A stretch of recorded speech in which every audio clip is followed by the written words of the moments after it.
On this episode of Digging Deeper, we bring back Seth Becker, a once director of recruiting, and we talk to Julie Arsenault, our senior vice president of strategy, on what is the one guiding principle that all fleets should follow.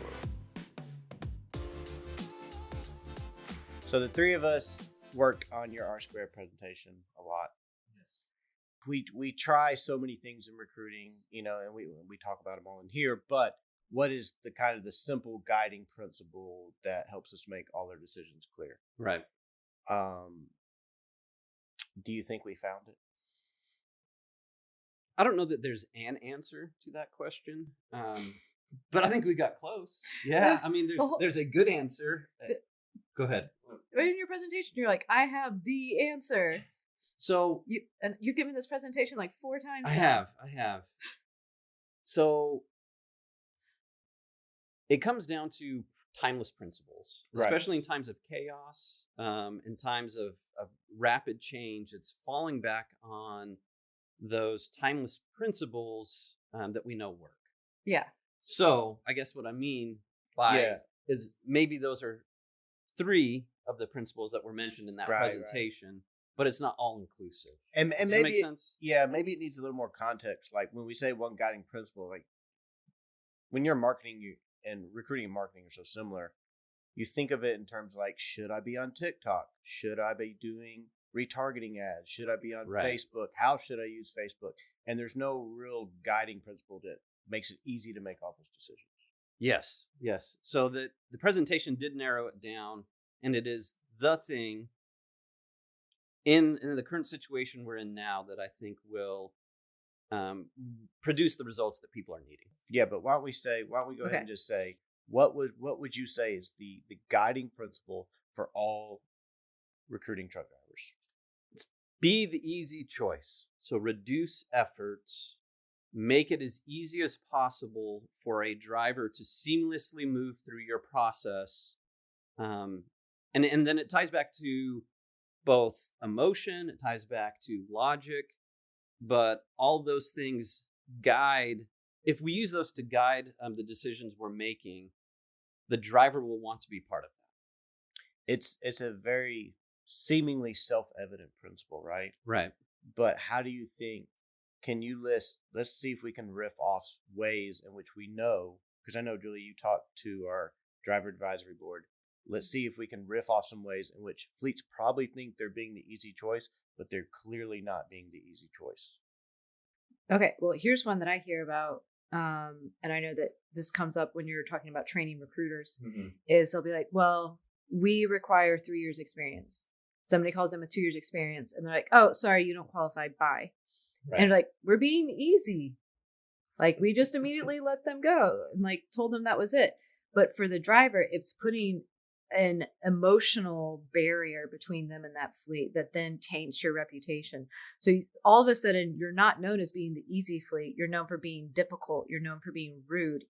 When in your mind, you're like, oh, well, that was easy. Yeah. We don't want you. And in 1 year, you may want them. Exactly. But they already have a negative connotation. Yeah. And so that's, I think, not to skip ahead, but it's easy to say like, oh, we have too many fields in our form. We're not being the easy choice. But when you talk about emotional barriers that you're putting up, it's a lot more difficult. And drivers remember that a lot. And it comes up even when I've talked to drivers who take lower paying jobs and less home time because there's not that emotional barrier. Because it's like if you go into a store and you know that the people are going to be rude. They're probably not going to have what you want. They're going to be real pushy. Their ice cream machine's going to be down. I'm not talking about a specific place. But like as you go in, you kind of put up your guard and you feel like you have to like get yourself ready for that experience. People do that to drivers all the time and they don't even think about it that way. Well, why don't you say, I remember one very experienced driver who'd been with his fleet for a really long time. He said, you asked him why he'd stay with that fleet and what was his response? Well, yeah, he said, I'm going to retire with this fleet, but He's like, this is what I always tell other drivers when they ask me, why have you driven for this fleet for so long? He said, they just consistently do the little things well. Which I think segues really nicely into one part in your presentation where when people think about being the easy choice, they think about we've got to exceed everyone's expectations and just blow them away with all these, crazy driver appreciation things and what have you. What is it that you kind of, and maybe we can get some of the data from that, but what was it you kind of discovered when you were getting ready for this presentation? Yeah. So looking at a lot of research, one thing that we were in a lot of different ways came to the same conclusion using different types of research as well as feedback from drivers themselves. We overcomplicate things, right? And I think an easy example to use here is pay, right? So we want to go out and say, we're the best paying fleet out there. You need to come work with us. And it is attractive and it may get some eyeballs. But then drivers start to dig into it and they're like, I don't even understand how I'm paid, right? So you're giving me 20 different bonuses, which you think, wow, we're exceeding a driver's expectation by having all these different ways you can make money. You get a bonus and you get a bonus. Yeah. But then in the end, they're like, wait, how do I get paid again? Like, I don't even understand. Yeah. And one of the surveys we did, even after drivers are hired, 50% said they couldn't predict what they would make next week. Right. So even though it feels like, yeah, let's go above and beyond with our pay, if nobody understands how they're actually getting paid, they end up leaving because they're frustrated that they thought they would be here, but they're not.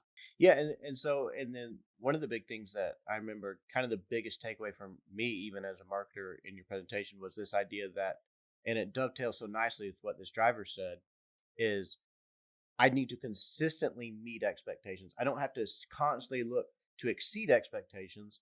I need to consistently meet the expectations I set, which, to your point, what are the expectations that we're setting?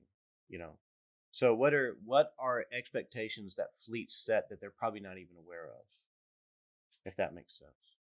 So pay, that's the easy one. We've kind of already talked about that.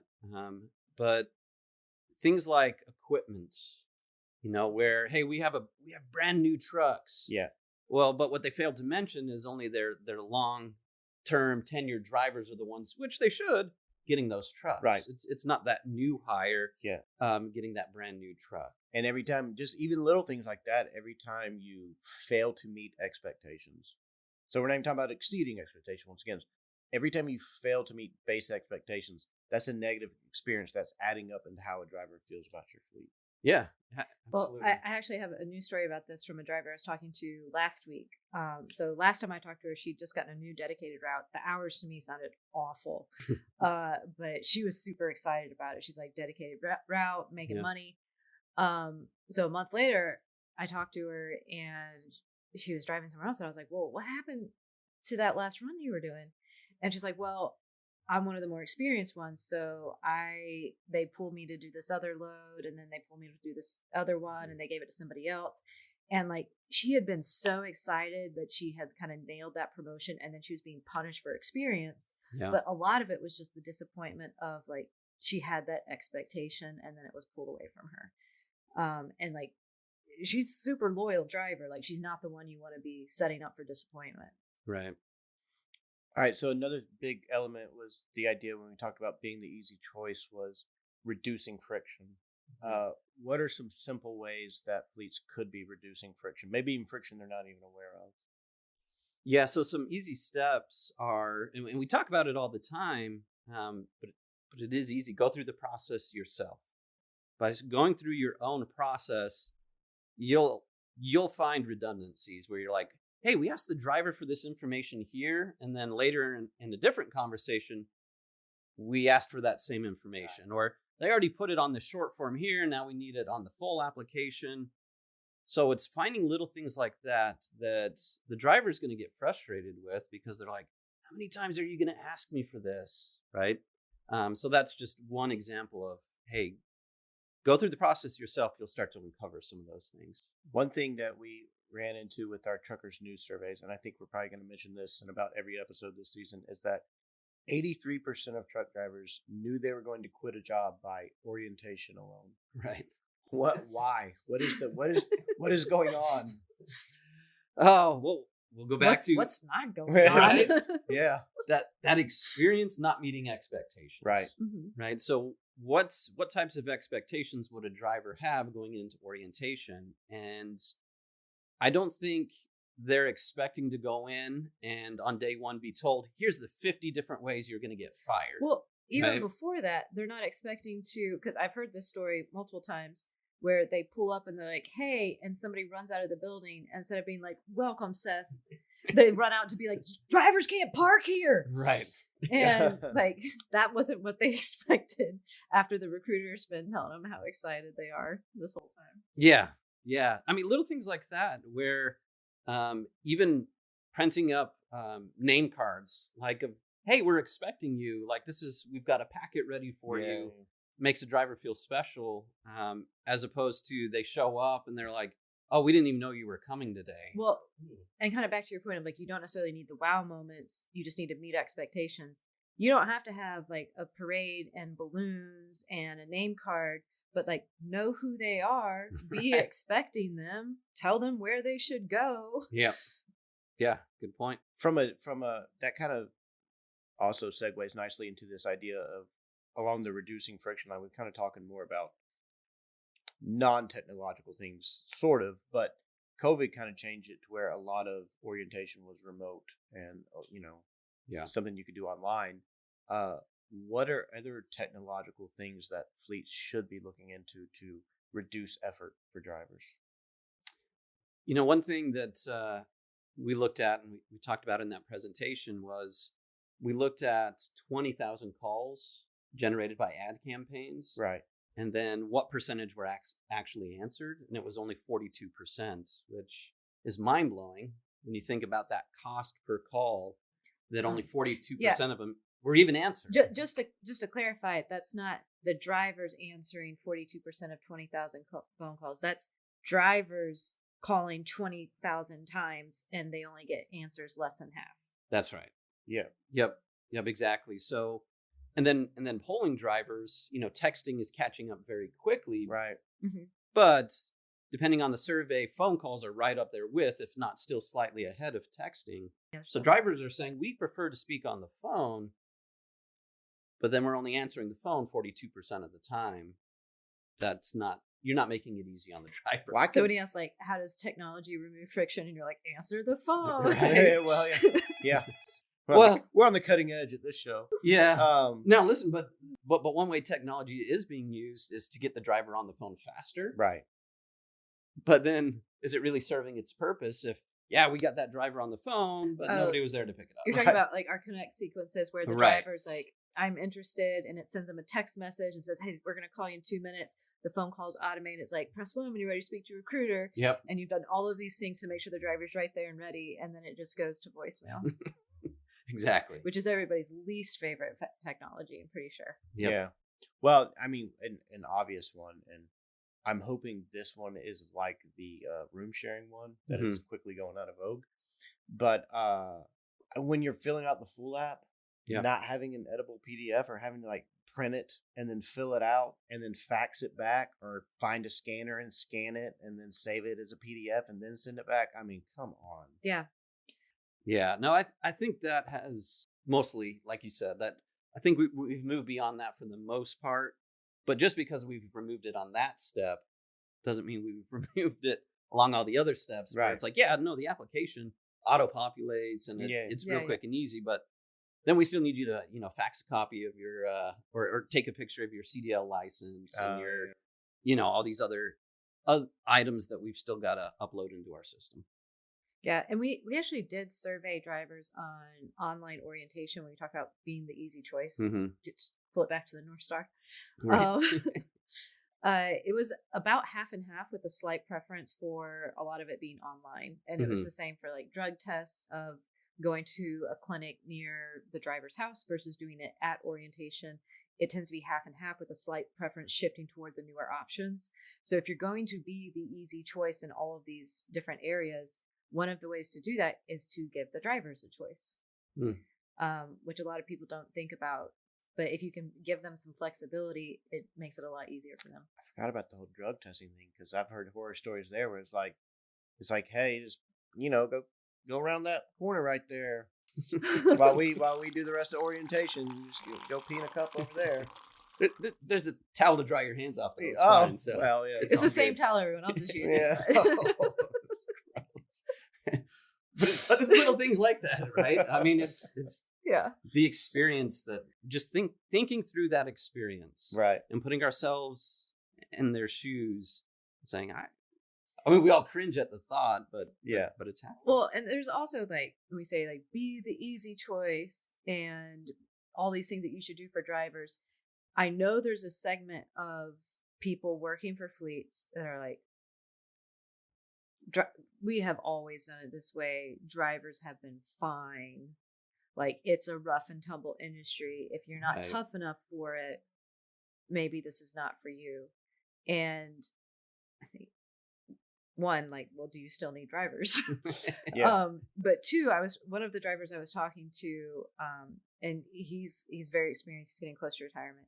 And he's like, you know what? I used to make fun of all the younger drivers for being so like fussy with everything. And I need it this way and I need it that way. And he's like, now I just think maybe we were stupid for putting it up with all of that for so long. Yeah. So you have to realize like all these attitudes shift and you still have to be better than the other options that a driver has. Well, and as an industry, we hear it all the time, right? Is we're not getting enough younger drivers into the industry. We hear that over and over again.